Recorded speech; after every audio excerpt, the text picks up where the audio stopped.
Turakomeje ku migani yacu nk'uko bisanzwe, aho tugiye gukomereza hamwe umugani wa Mutima muke wo mu rutiba, turebera hamwe ese ibya Mutima muke wo mu rutiba byagenze bite nyuma y'uko imaze kwica ikibwana kimwe cy'ingwe. Ntiyarushya ibaza igica umutwe, irawuzika agahimbira kavovora yiyicariraho. Ingwe ihigutse ihamagara abana ngo bonye. Imbwa izana icyana cya mbere, kirangije izana icya kabiri, hanyuma isubizayo icya mbere. Ku mubare bishyika 3. Ingwe irishima ngo umuja wayo arera neza. Isubiye guhiga, imbwa irasonza maze iribwira iti igufa rijya kwica umwana w'ingwe nuko narihekenye hafi, noneho reka njye kure ndihekenyereho. Irarijata, iriruka ijya hirya y'umusozi, iraryahuka.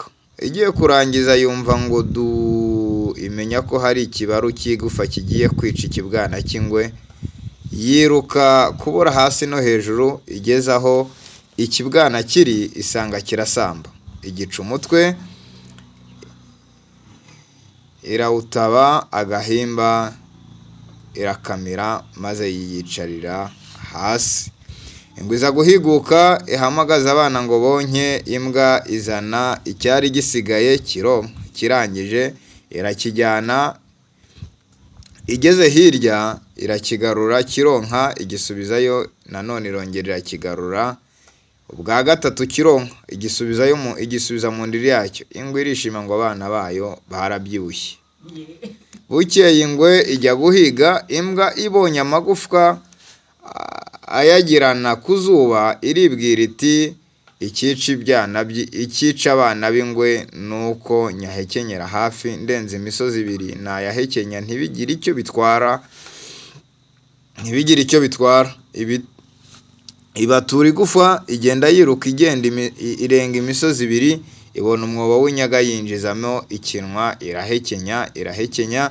Igiye kurangiza yumva akabaru karatarutse, kayitsibura ku murizo gahorera gasanga icyana cy'ingwe. Imbwa ivumbuka mu mwobo, itumva itabona, kibuno mpamaguru, ngo igere mu ndiri isanga icyana cy'ingwe kirasamba. Ijisho ryarobotsemo, iti bite se kandi ko ari iki cyari gisigaye?